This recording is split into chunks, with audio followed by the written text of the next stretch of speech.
dear students, welcome to BKT Education. From today we are going to start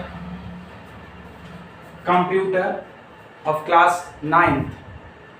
In this computer subject we will study Java language. So this is in the latest syllabus. Java is the language which is prescribed by the council. So we are going to study the Java language in class 9th. So our first chapter is Introduction to Object Oriented Programming Concepts. हम लोग जावा को समझने से पहले object oriented programming समझते हैं। ये जो ऑब्जेक्ट ओरिएंटेड प्रोग्रामिंग है ये क्या चीज़ है, तो हम लोग पहले इसको समझते हैं। चलिए let's start.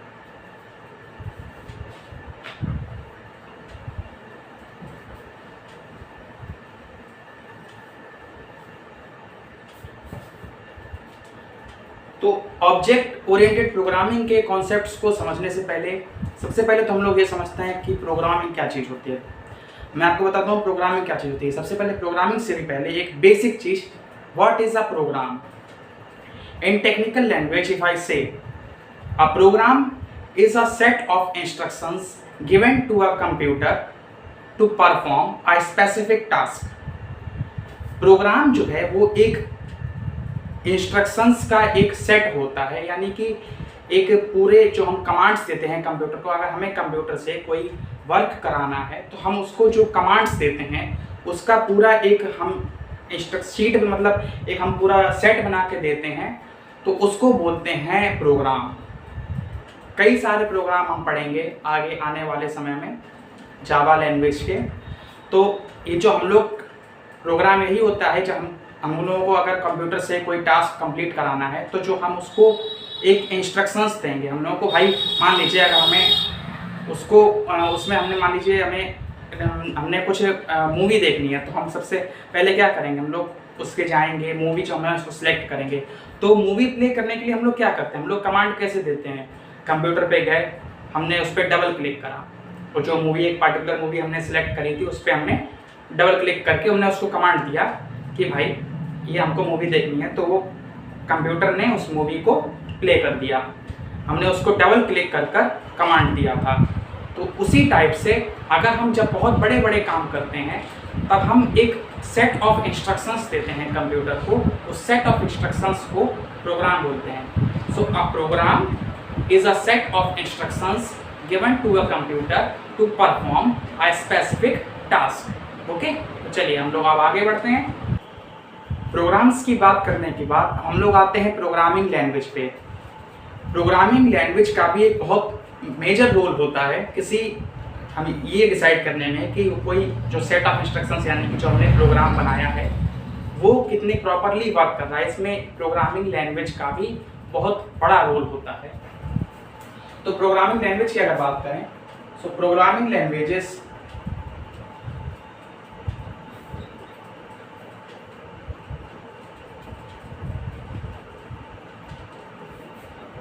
Programming languages are mainly categorized into two categories.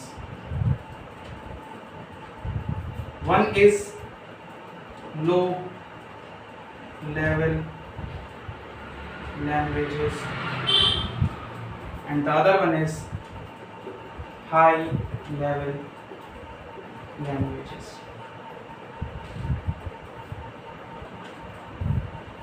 Programming languages को दो टाइप्स की कैटेगरीज में डिवाइड करा गया है, लो level languages and high level languages. इसको बोलते हैं LLL बोल देते हैं और इसको HLL भी कह देते हैं। तो लो लेवल लैंग्वेजेस और हाई लेवल लैंग्वेजेस। लो लेवल लैंग्वेजेस में जनरली आती हैं हम लोगों की machine language,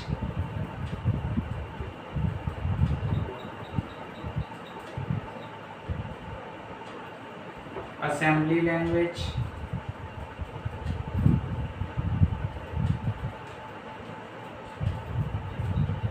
high level languages में हम लोगों की लैंग्वेज आती हैं जैसे कि C++, C#, जावा, ओके, सो इनमें क्या डिफरेंस है इसको अभी हम आगे बताते हैं। तो इतना हम लोगों ने अभी समझा कि प्रोग्रामिंग लैंग्वेजेस को 2 कैटेगरीज में डिवाइड करा गया है। ये कुछ लो लेवल लैंग्वेजेस के एग्जांपल्स हैं, जैसे कि मशीन लैंग्वेज, असेंबली लैंग्वेज, और हाई लेवल लैंग्वेजेस में C plus plus, C sharp, Java. चलिए अब थोड़ा आगे बढ़ते हैं और लैंग्वेजेस के बारे में थोड़ा जानते हैं।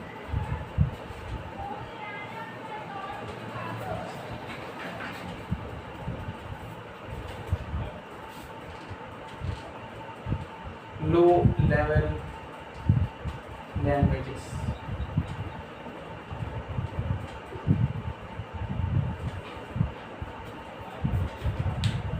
लो लेवल लैंग्वेजेस में हम लोगों की मशीन लैंग्वेज और असेंबली लैंग्वेज आती है। मशीन लैंग्वेज एंड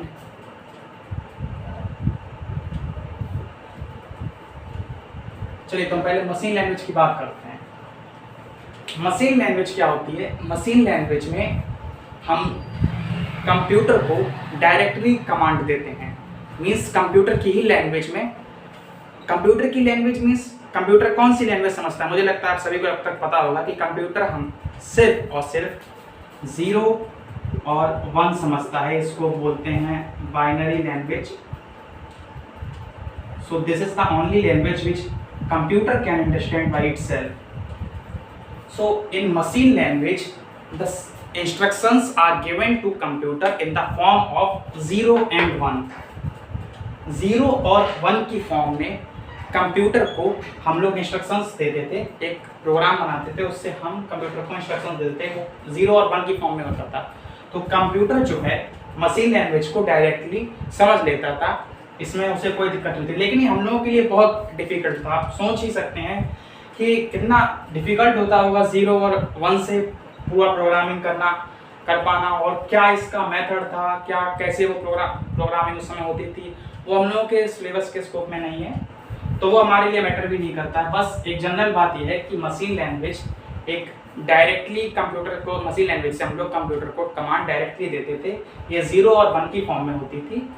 बस इतना ही हमारे इसमें काम का है। हम दूसरी लैंग्वेज की बात करते हैं। दूसरी लैंग्वेज में आता हम लोगों का असेंबली लैंग्वेज।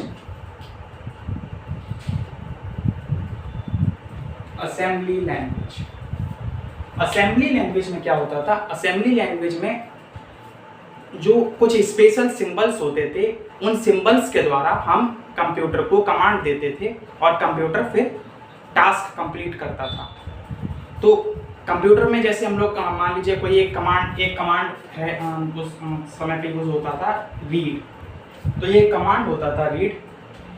अच्छा एक बात बताइए कि हम लोगों का ये कमांड है, ये तो है इंग्लिश लैंग्वेज में, यानी कि एक सिंबल की फॉर्म में है।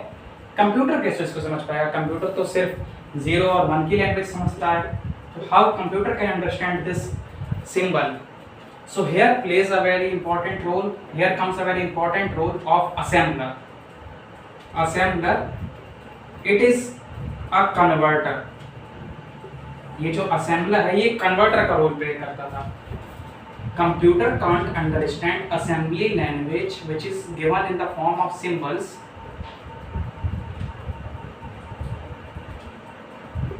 So assembler converts this language. Assembler converts. It converts. Assembler converts assembly language to machine language.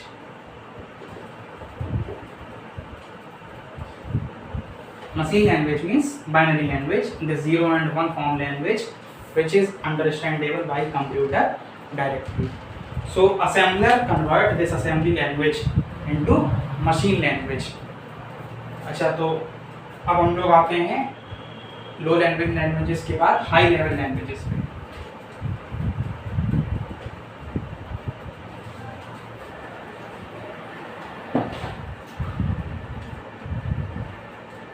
High level languages,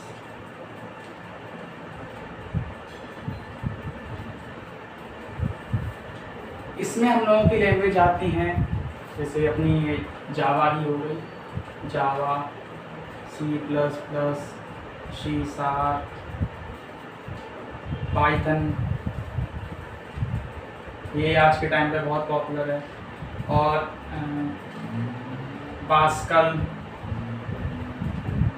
तो ये और भी कई सारे लैंग्वेजेस हैं, ये पॉपुलर कुछ लैंग्वेजेस हैं।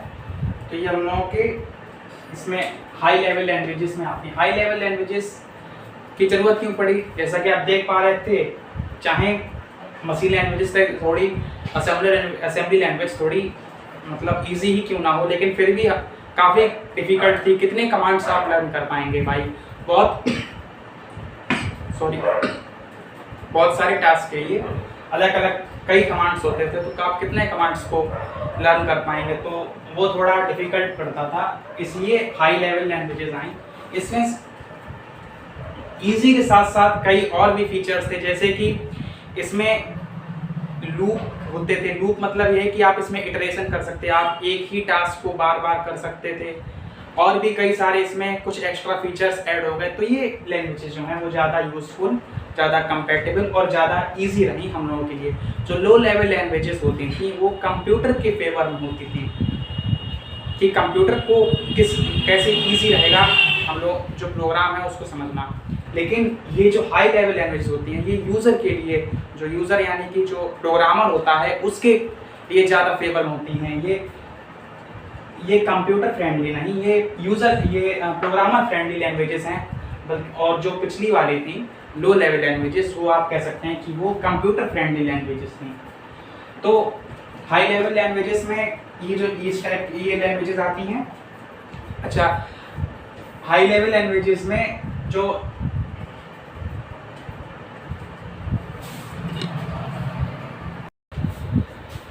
हाई लेवल लैंग्वेजेस के साथ साथ एक और चीज़ होती है, जैसे अगर हम कहें तो एक मिडिल लेवल लैंग्वेजेस भी होती है। ये ज़्यादा ज़रूरी चीज़ नहीं है, फिर भी बता देते हैं।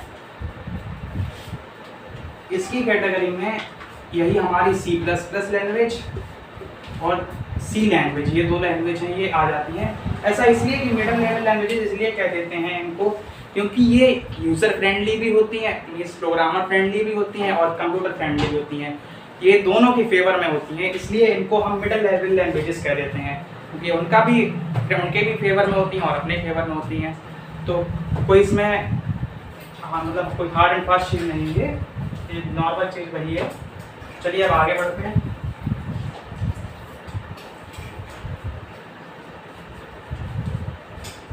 अब हाई लेवल और लो लेवल लैंग्वेजेस समझने के बाद जेनरेशंस ऑफ प्रोग्रामिंग लैंग्वेज पे आते हैं। प्रोग्रामिंग लैंग्वेज की कई सारी जेनरेशंस रही हैं। इसमें मैं आपको कुछ ज़्यादा नहीं बताऊंगा, इससे ज़्यादा एग्जाम में पूछा भी नहीं जाता है। Programming generations, programming languages generations.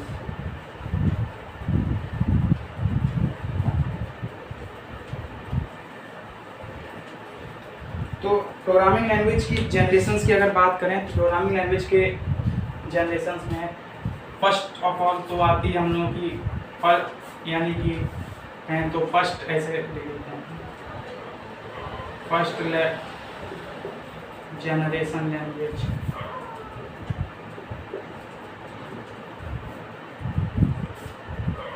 इसको 1GL लिख देते हैं। इसमें आ जाता हम लोगों के मशीन लैंग्वेज हो गई, मशीन लैंग्वेज, क्योंकि सबसे पहले मशीन लैंग्वेज ही बनी थी तो मशीन लैंग्वेज। फिर इसके बाद थोड़ा टेक्नोलॉजी डेवलप हुई, फिर आया सेकेंड जनरेशन लैंग्वेज 2GL। इसमें कौन सा आता है हम लोग की लैंग्वेज? इसमें आती है हम लोगों की असेंबली लैंग्वेज।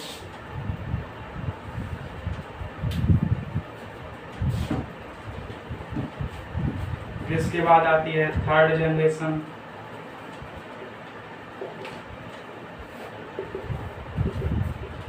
इसमें हम लोगों को आती है जैसे C++ हो गई, C हो गई, जावा, पाइथन एक्सेट्रा, इस टाइप की लैंग्वेज आती हैं। और फोर्थ में आते हैं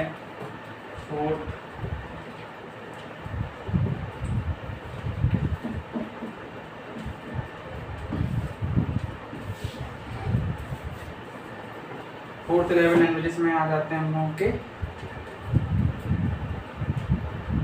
SQL लैंग्वेज। ये SQL language structured query language है। ये डाटाबेस को एक्सेस करने के टाइम पे यूज़ होती है। ये हम लोगों के सिलेबस से काफ़ी ज़्यादा बाहर है, तो ये बस आप समझिए कि ये डाटाबेस को एक्सेस करने के काम में ये SQL लैंग्वेज आती है। और लास्ट बचती है जो हमारी 5G लैंग्वेज है, 5GL। 5GL इसमें आती है आपकी AI से रिलेटेड लैंग्वेजेस होती है, यानी कि artificial languages. 5th generation languages में ऐसा होता है कि हम लोग कंप्यूटर से प्रोग्राम सॉल्व कराने की कोशिश करते हैं। हम लोगों को सिर्फ इस पर फोकस करना होता है कि हम लोगों की प्रॉब्लम क्या है, और हम लोग इस लैंग्वेज से ऐसा प्रोग्राम बनाएंगे कि कंप्यूटर हमारी प्रॉब्लम को सॉल्व करे। आप लोग जानते होंगे AI, आपने सबको सुना, आपने सब जानते होंगे आर्टिफिशियल इंटेलिजेंस आज के टाइम पे इसका बहुत यूज़ है। तो हम लोग कुछ इस तरीके का प्रोग्राम बनाते हैं कि कंप्यूटर खुद हमारी प्रॉब्लम को सॉल्व करता है। So we focus on our problems in this language and try to make a program so that computer can solve our problem. Okay, so हम लोगों ने सारी लैंग्वेज के बारे में डिस्कस कर लिया, लैंग्वेज की जनरेशंस के बारे में। तो हम लोग पढ़ते हैं प्रोग्रामिंग पैराडिग्म से। प्रोग्रामिंग पैराडिग्म, तो पैराडिग्म क्या चीज़ होती है? A way of thinking or doing things. A way of thinking or doing things. किसी चीज को सोचने का रास्ता या फिर किसी चीज को करने का रास्ता ढूंढना। कोई एक पर्टिकुलर प्रॉब्लम है, आप उस तक किस तरीके से सोच के पहुंच रहे हैं और आप या आप उस चीज़ को कैसे कर रहे हैं, तो उसे बोलते हैं पैराडिग्म। एक बार फिर से सुनिए, आप कोई प्रॉब्लम है, आप किस तरीके से उस तक सोच के पहुंच पा रहे हैं, आप अपनी थिंकिंग से किस तरीके से उस प्रॉब्लम तक पहुंच पा रहे हैं, या उस प्रॉब्लम को कर पा रहे हैं, उस प्रॉब्लम को सॉल्व कर पा रहे हैं, उसको बोलते हैं पैराडिग्म। तो ये जो प्रोसीजर प्रोग्रामिंग पैराडिग्म होते हैं, ये जनरली हम लोग के सिलेबस में 2 टाइप्स की दी गई हैं। एक तो है प्रोसीजरल प्रोग्रामिंग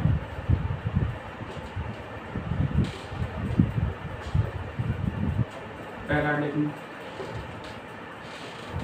और दूसरी है ऑब्जेक्ट ओरिएंटेड प्रोग्रामिंग। इसको तो प्रोसीजरल प्रोग्रामिंग पैराडिग्म, इसमें क्या है, हम लोग ये ज़्यादा सिलेबस में नहीं है। हम लोगों का पूरा सिलेबस ज़्यादातर ये ऑब्जेक्ट ओरिएंटेड प्रोग्रामिंग इसी पे बेस्ड है। पूरा चैप्टर भी असलियत में ऑब्जेक्ट ओरिएंटेड प्रोग्रामिंग पर ही बेस्ड है, पर क्योंकि है हमारे सिस्टम तो मैं इसको थोड़ा सा बता देते हैं आपको। प्रोसीजरल प्रोग्रामिंग पैराडिग्म, आप इसके नाम ही देख पा रहे हैं प्रोसीजरल, यानी कि इस टाइप के पैराडिग्म में, यानी कि इस तरीके में हम लोग जो हम लोगों का करने का रास्ता है, किसी चीज़ को एक करने का प्रोसीजर है, उस पर हम लोग ज़्यादा फोकस करते हैं, ना कि जो प्रॉब्लम है उसको कैसे उसको सॉल्व करा जाए उस पर नहीं। जो हम लोगों का एक रास्ता है, प्रोसीजर है, उसको ज़्यादा हम लोग इस पर फोकस करते हैं। So we decide which procedure we want to follow and make the use of best algorithms. इसमें हम प्रोसीजर हम कौन सा फॉलो करना चाहते हैं, इस पर ज़्यादा ध्यान देते हैं। ऑब्जेक्ट ओरिएंटेड प्रोग्रामिंग, इसमें हम एक प्रॉब्लम को ऑब्जेक्ट्स के नज़रिए से देखते हैं। कोई एक प्रॉब्लम है, उसको हम छोटे छोटे ऑब्जेक्ट्स के फॉर्म में बांट कर देखते हैं, उसको उस नज़रिए से, ऑब्जेक्ट्स के नज़रिए से देखते हैं। तो यही बेसिक डिफरेंस है। तो इसको छोड़कर हम लोग इसके बारे में ज़्यादा पढ़ते हैं। यही हमारे बेसिकली सिलेबस में भी है और ज़्यादातर क्वेश्चंस इसी से पूछे जाते हैं।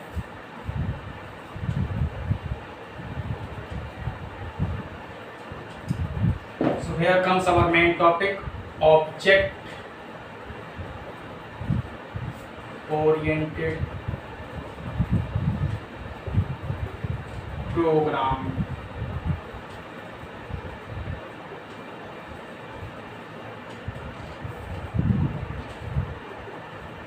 इसको ऊप्स भी कहते हैं। ऊप्स मीन्स कुछ नहीं, ये बस शॉर्ट फॉर्म है और कुछ नहीं है। ऑब्जेक्ट ओरिएंटेड प्रोग्रामिंग, इसका short form oops, OOPS means object oriented programming. ये S प्रोग्रामिंग में लगा देते हैं, तो ये इसकी शॉर्ट फॉर्म है ऑब्जेक्ट ओरिएंटेड प्रोग्रामिंग। इसमें हम किसी प्रॉब्लम को ऑब्जेक्ट्स के नज़रिए से देखते हैं। एक किसी प्रॉब्लम को छोटे छोटे ऑब्जेक्ट्स के फॉर्म में बांटकर उसको सॉल्व करने की कोशिश करते हैं। तो सबसे पहले तो आपके दिमाग में यही क्वेश्चन आ रहा हो कि एक ऑब्जेक्ट क्या चीज़ है। नहीं आ रहा है तो आना चाहिए कि ऑब्जेक्ट क्या चीज़ है। तो ऑब्जेक्ट आप ये समझते हैं, समझिए कि every tangible thing is an object. Tangible means जिसको आप छू सकें, या जो भी चीज़ हमारे आसपास है वो ऑब्जेक्ट है। एक जनरल वर्ड कहें तो आप नाउन की डेफिनेशन जैसे आप पढ़ते हैं, पर्सन, प्लेस और एन ऑब्जेक्ट। अब इसमें प्लेस तो नहीं आएगा, पर प्लेस कोई नई चीज़ नहीं, प्लेस कोई नहीं है, पर जो भी चीज़ जिसे आप छू सकते हैं वो है हम लोगों के लिए ऑब्जेक्ट। मैं भी एक ऑब्जेक्ट हूँ। ये मार्कर ये भी एक ऑब्जेक्ट है, व्हाइट बोर्ड ये भी एक ऑब्जेक्ट है, ये कैमरा ये भी एक ऑब्जेक्ट है। जो भी चीज़ हमारे आसपास है जिसे हम छू सकते हैं वो ऑब्जेक्ट है। बट इन टेक्निकल लैंग्वेज में हम लोग क्या कहेंगे ऑब्जेक्ट के बारे में? ऑब्जेक्ट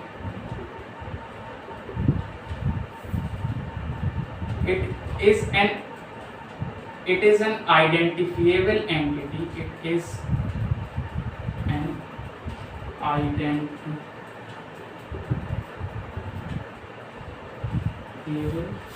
entity with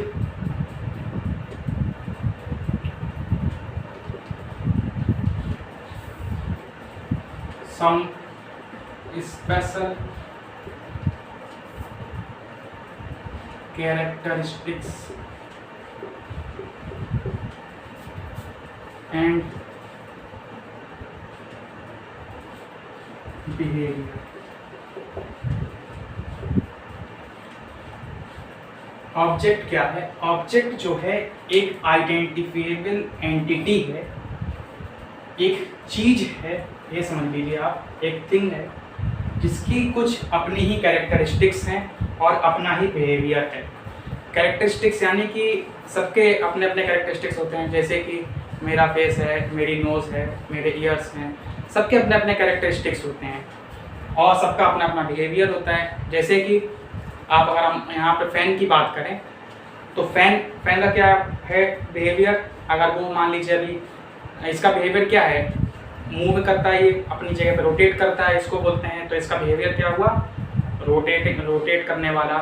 इसके कैरेक्टरिस्टिक्स क्या है कि इसका कलर कैसा है, ये ब्लैक कलर में है, वाइट कलर में है, मल्टी कलर्ड है, इसमें कितने सारे जो इसके अंक होते हैं वो कितने हैं, तो ये जो सब हैं इसकी कैरेक्टरिस्टिक्स हों।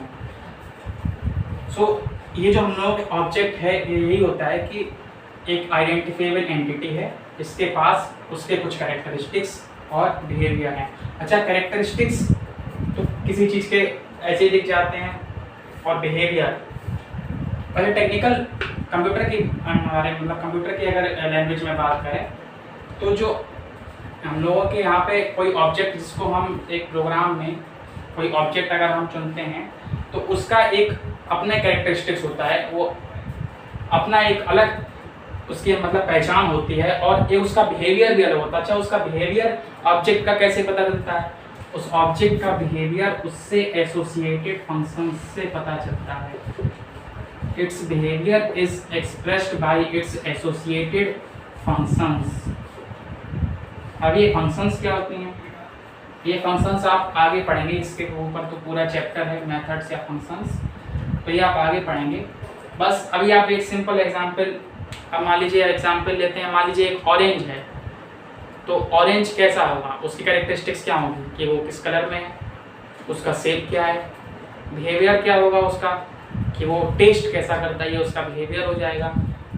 whether it tastes sweet or it tastes sour.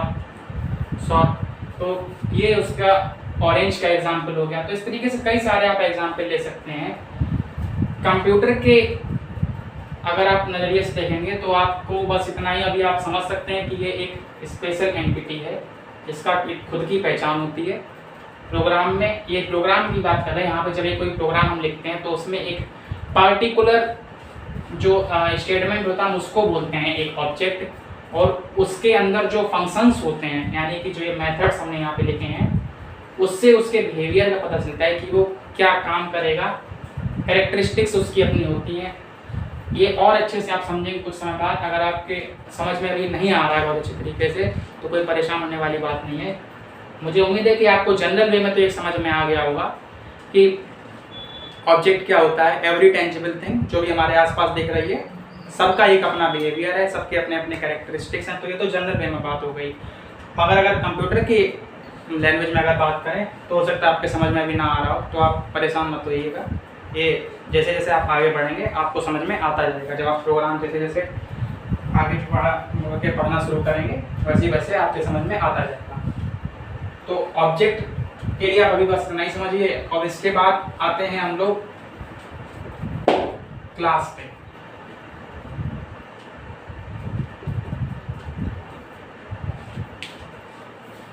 Class क्या है? Class is a group of objects, a collection of objects. Class जो है एक कलेक्शन होता है ऑब्जेक्ट्स का।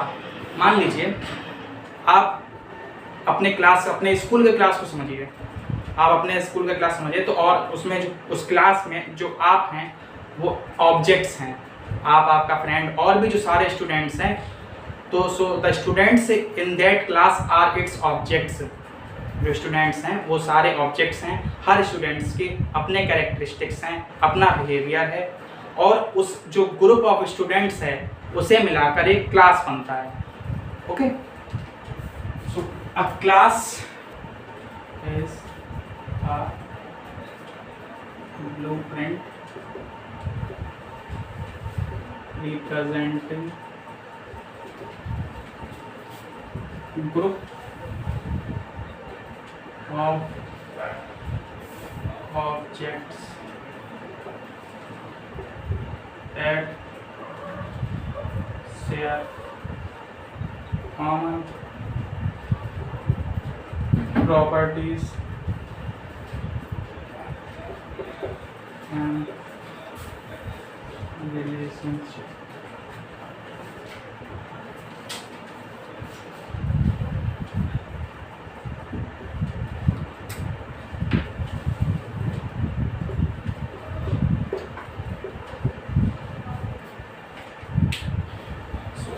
Class is a blueprint representing group of objects that share common properties and relationships.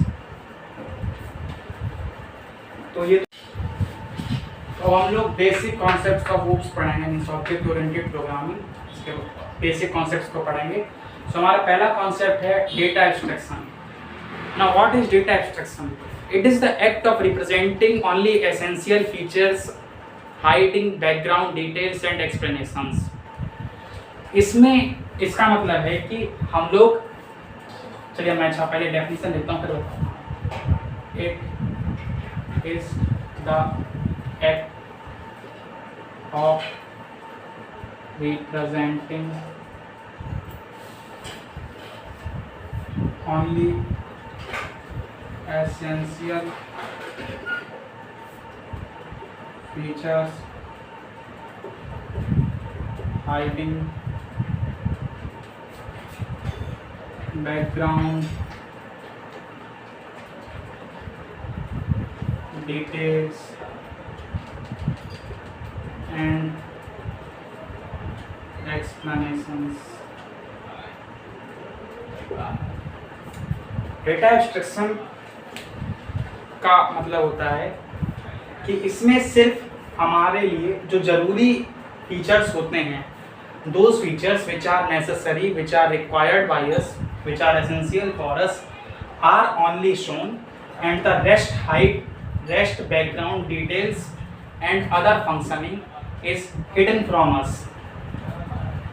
इसका एक बेस्ट कॉमन लाइफ से एग्जाम्पल हम लोग लेते हैं तो स्विच बोर्ड होता है। ये स्विच बोर्ड एग्जाम्पल बुक में भी दिया ज़्यादातर रहता है। स्विच बोर्ड इससे आप क्या समझते हैं, जैसे स्विच बोर्ड है, अगर आप से मैंने कहा कि स्विच ऑन द फैन, तो आप जाएंगे स्विच बोर्ड पर, स्विच को प्रेस करेंगे और फैन ऑन हो जाएगा।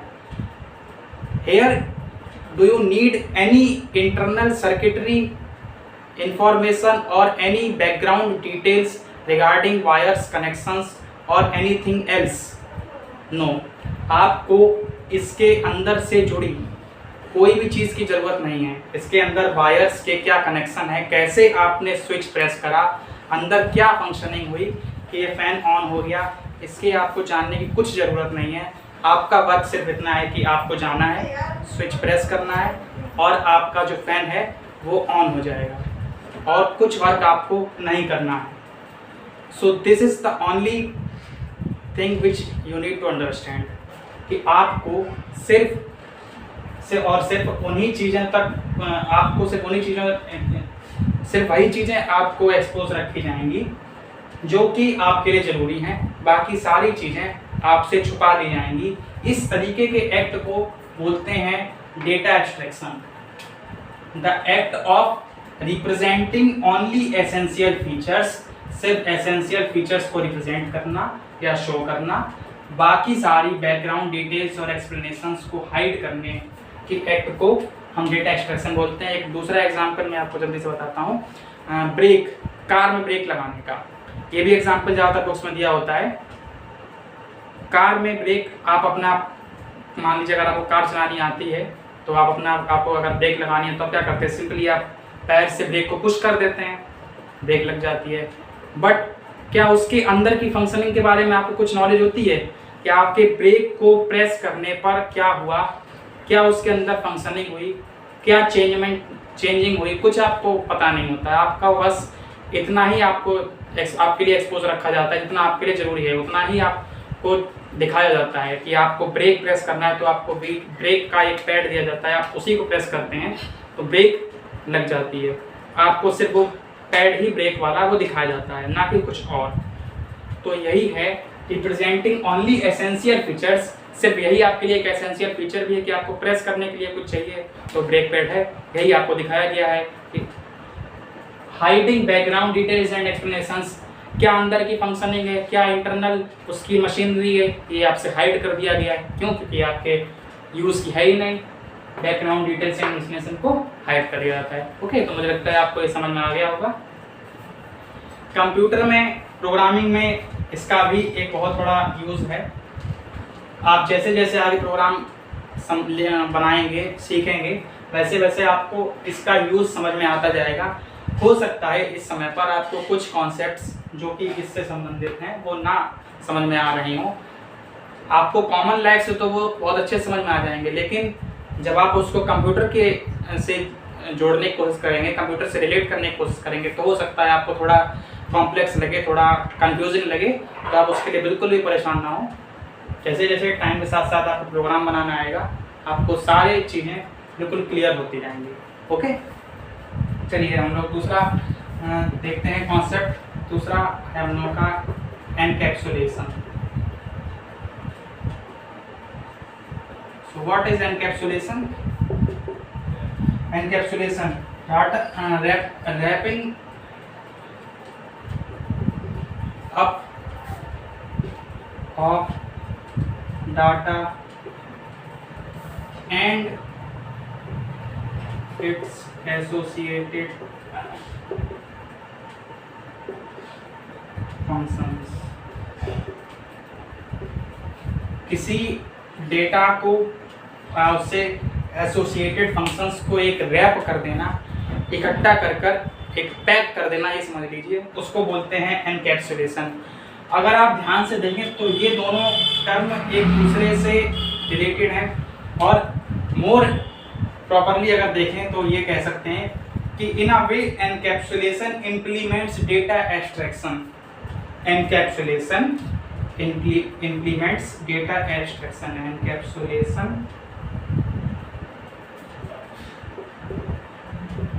implements data abstraction।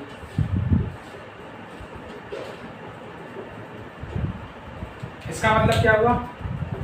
एनकैप्सुलेशन का मतलब है आपने कोई चीज़ है उसको पैक कर दिया, यानी कि आपने उसको पैक कर कर उसकी डिटेल्स को हाइड कर लिया, सिर्फ उतना ही पार्ट बचा हुआ है क्योंकि ज़रूरी है। तो यानी कि एक तरीके से देखा जाए एनकैप्सुलेशन जो है डेटा एब्स्ट्रैक्शन को ही इम्प्लीमेंट करता है।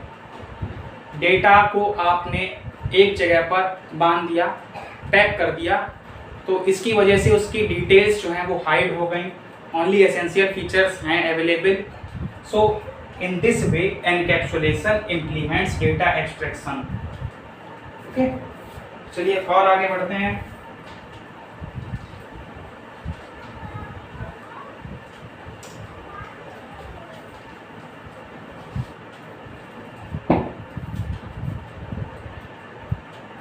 Third one, inheritance.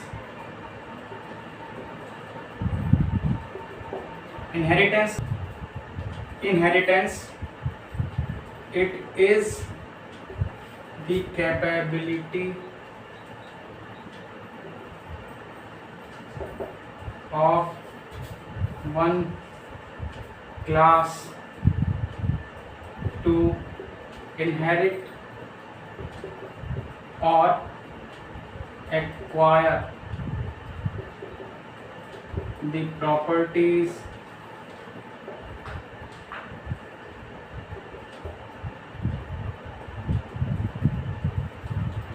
or capabilities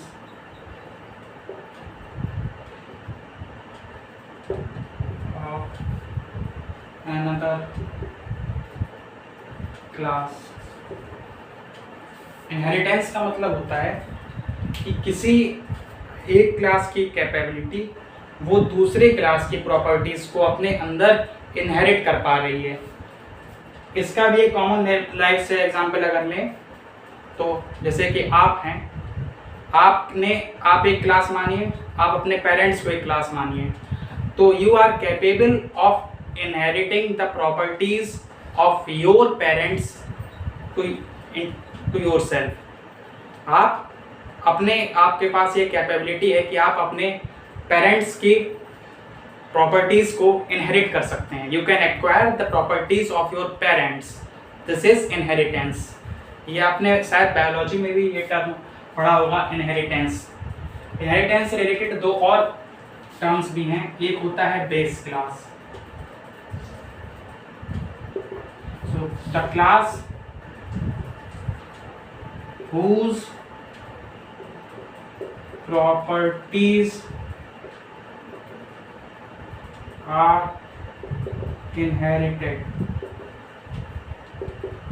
वो क्लास जिसकी प्रॉपर्टीज इनहेरिट करी जाती हैं उसे बोलते हैं base class, derived class,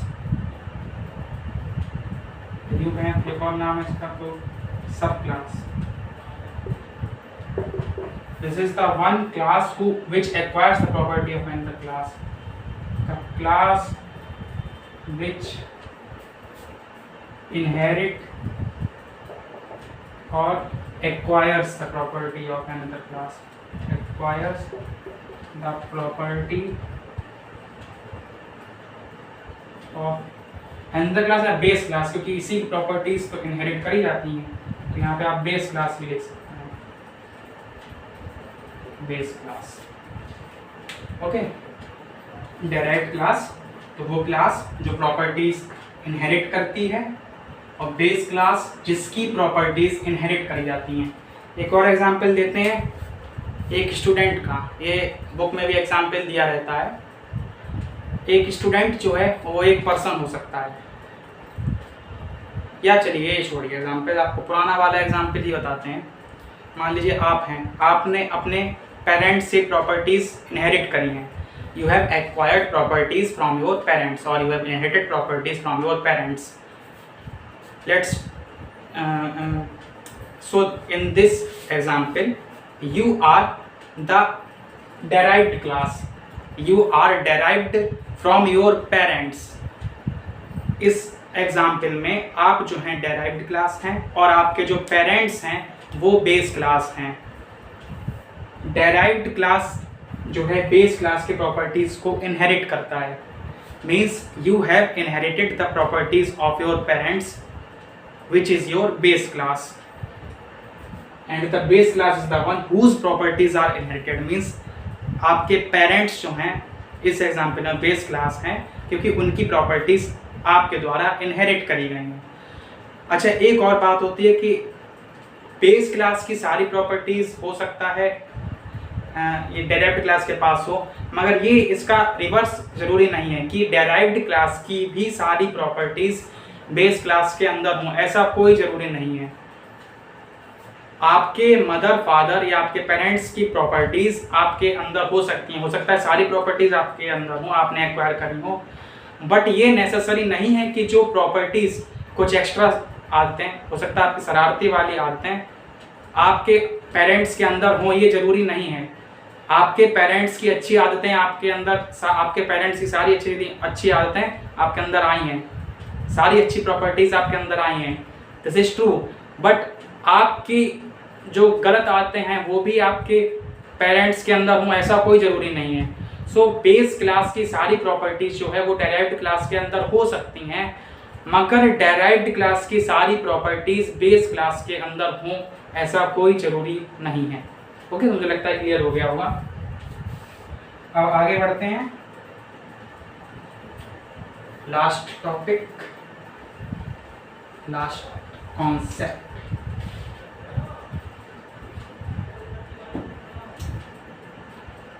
polymorphism.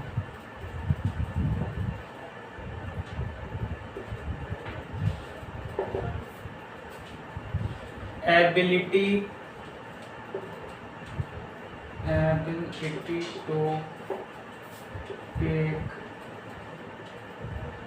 more than one form। ये बहुत इजी है, और हाँ, जो इनहेरिटेंस वाला टॉपिक था वो आपके 11th में आप बहुत डीपली पढ़ेंगे, सॉरी 12th में आप डीपली पढ़ेंगे। 12th में आपको इससे रिलेटेड प्रोग्राम्स भी आएंगे, प्रोग्राम्स बोर्ड में आते हैं 12th में, तो वो टॉपिक उस समय पर बहुत डिटेल में आपको पढ़ाया जाएगा, बट अभी उसका कोई ज़्यादा यूज़ नहीं है अभी छोटे सिलेबस में। तो पॉलीमॉर्फिज्म की बात करते हैं, चलिए। तो polymorphism, ability to take more than one form, ये बहुत इजी चीज़ है। आप सिंपली बताते हैं आपको 3 + 4 = 7, ये एक ऑपरेटर है, ये ऑपरेटर है, इसका या ये समझिए कि एक सिंबल है या एक कोई ये डिवाइस है, कुछ भी आप समझिए इसको। इसका वर्क क्या है, ये इन दोनों को ऐड करता है और रिजल्ट देता है हमें 7। वहीं अगर हम इस तरीके से लिखें A + B, तो ये हमें देगा AB। ये क्या चक्कर है, इसको आंसर में A + B देना चाहिए था, मीन्स अगर हम 3 + 4 ऐसे लिखेंगे तो ये हमें 3 4 ऐसे लिख के देगा। यहाँ पर ये 7 आंसर दे रहा था, यहाँ पर 3 आंसर दे रहा था, क्यों?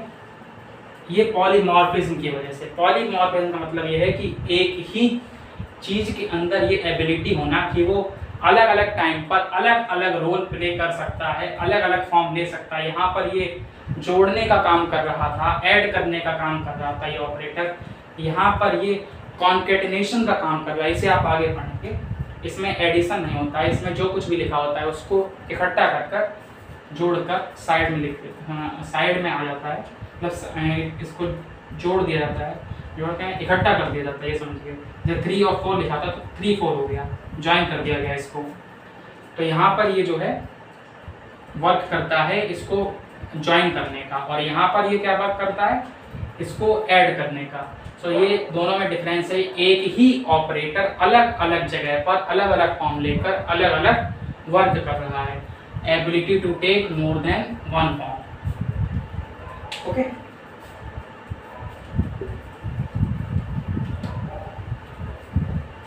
सो इसके सारे कॉन्सेप्ट्स क्लियर होते हैं।